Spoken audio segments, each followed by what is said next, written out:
காட்டுத்தீ, ஒரு தாய், ஒரு காணாமல் போன ஒரு மகள், இந்த மூன்றும் சேர்ந்து உருவாக்கும் ஒரு பதட்டமான படபட வைக்கும் கதைதான் 2026 பிப்ரவரி 20 வெளியான ஃபயர் பிரேக். இயக்குனர் டேவிட் விக்டோரியால எடுக்கப்பட்ட ஸ்பானிஷ் படம். இந்த படத்தினுடைய டைம் லைன் 1 hour 47 minutes.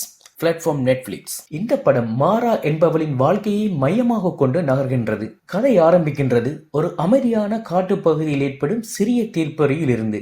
அங்கதான் மாரா என்ற தாய் தனது மகள் லீடேவுடன் பழைய வீட்டுக்கு வருகின்றார். குடும்பத்தில் ஏற்கனவே மன அழுத்தம் அதிகம். மாராவின் கணவர் இறந்த பிறகு உறவுகளும் மனமுடைந்து போய் இருக்கின்றாங்க. குடும்பம் சேர்ந்து வீட்டை விற்க தயாராகும் போது லீடே என்ற சின்ன பொண்ணு குடும்பத்துல போட்ட சில்லறத்தனமான சின்ன சண்டையில காட்டுக்குள் ஓடுகின்றாள். முதலில் அது சாதாரண கோபம் என்று நினைக்கின்றாங்க. ஆனா சில மணி நேரத்தில் அவள் திரும்பவில்லை.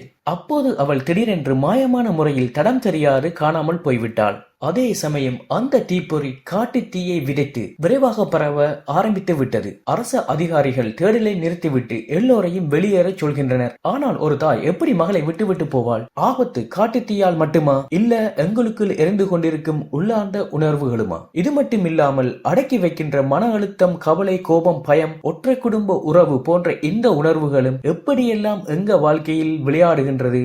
சந்தேகம் உருவாக்கும் மறைமுகமான ரகசியங்கள், இவையெல்லாம் சேர்ந்து ஒரே நேரத்தில் கதை முழுவதும் எப்படி பதட்டத்தை உருவாக்குகின்றது.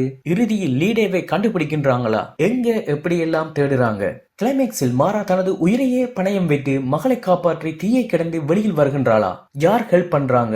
இல்ல ஹெல்ப்புக்கு வாரவங்களே கொலைகாரனா? எங்கட ஃபேமிலி மெம்பர்ஸே எங்களுக்கு எதிராக செயற்படுறாங்களா? இந்த படத்தினுடைய விஷுவல், சிச்சுவேஷன்ஸ், ஸ்கிரீன் பிளே, அந்த மூமெண்ட்ல இருக்கிற ஃபீலிங்ஸ் இதெல்லாம் சேர்ந்து மற்றவர்கள் மீது எப்படியெல்லாம் சந்தேகத்தை வர வைக்கின்றது, பயப்பட வைக்கின்றது, அவர்களின் உண்மை முகத்தை எப்படி கொண்டு வருது, மற்றவர்களுடைய உண்மையை ஏன் நாங்க ஏற்க மறுக்கின்றோம் என்ற அளவுக்கு நம்ம கண்ணையே நம்மால நம்ப முடியாத அளவுக்கு இந்த படத்தின் லாஸ்ட் சீன் வரைக்கும் இந்த கதையை கொண்டு போற விதம் மெய்சிலிக்க வைக்கின்றது. இந்த படம் யாருக்கெல்லாம் பிடிக்கும்? ஃபயர் பிரேக் ஒரு slow burn, emotional thriller, mystery நிறைந்த ஒரு படம். ஆக்ஷனுக்காக பார்க்கும் ஆடியன்ஸுக்கு சற்று மெதுவாகவே தோன்றலாம். சில விஷயம் தெளிவில்லாம இருக்கலாம். But okay, movie story guess பண்ணி கதைகளை ரசிப்பவர்களுக்கு ஒரு சவாலா தான் இருக்கும். ஃபாரஸ்ட் அண்ட் டிசாஸ்டர் லவர்ஸுக்கும் எமோஷனல் சர்வைவல் மூவி பிடித்தவர்களுக்கும் இது ஒரு நல்ல அனுபவம். இந்த படத்தினுடைய ஃபுல் ஸ்டோரியை நீங்க கேட்க விரும்பினா நான் டிஸ்கிரிப்ஷன்ல லிங்க் கொடுக்கிறேன், போய் பாருங்க. இந்த மாதிரி ரிவ்யூ பிடித்திருந்தால் சினி வாஷன்ல சப்ஸ்கிரைப் பண்ணுங்க. உங்க சப்போர்ட் தான் எனக்கு